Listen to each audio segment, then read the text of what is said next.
Susah nak dapatkan prospek? Jangan risau. Bina personal brand. Sebelum orang membeli produk kita, dia akan beli dulu kepercayaan kita. Kalau kita pun tidak dipercayai, manakan dia nak beli kita punya barang?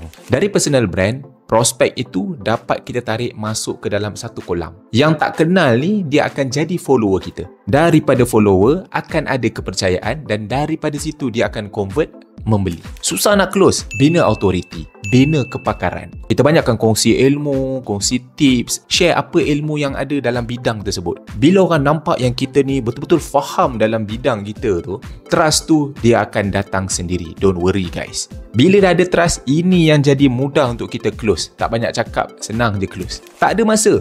Bina sistem. Kalau kita ada sistem yang boleh bantu beri penerangan dan follow up secara automatik, contohnya. Jadi kerja kita ni hanya perlu buat marketing saja. Jadi kita dah boleh fleksibel buat marketing ikut jadual kita sendiri. So bila kita dapat leads, dapat prospek saja, kita boleh campak mereka ni ke dalam funnel sistem kita. So kita tak payah urus banyak benda. Burn out. Bina ekosistem. Setiap orang yang kita dah daftarkan ni, dia mesti ada satu journey yang jelas. Contoh, kita dah berjaya close satu orang ni, kita tahu apa yang kita nak pandukan dia supaya dia belajar daripada start macam mana nak guna, macam mana nak mulakan bisnes, macam mana nak itu, ini. Dia dah ada blueprint yang lengkap. Sampailah dia boleh juga recruit orang yang lain dan dia boleh bawakan ke ekosistem yang sama. Daripada situ rangkaian kita senang berkembang secara seragam. Jadi kita tak payah nak terkejar-kejar dengan semua orang. Sistem yang akan bantu kembangkan kita punya rangkaian. Jadi kalau anda nak tambah pendapatan, benda yang paling penting anda mesti nakkan ekosistem macam ni supaya mudah untuk kita buat kerja, betul? Jadi jangan risau, dalam bisnes telco Tuan Wow, kita dah ada support dan blueprint tersebut. Sertai malam ni saya akan terangkan secara detail bisnes affiliate telco ni macam mana dan apa blueprint yang kita bagi, support sistem yang kita sediakan untuk anda. Pokoknya anda dah senang, kerjanya buat 10% je. Lagi 90% ekosistem kita yang settlekan.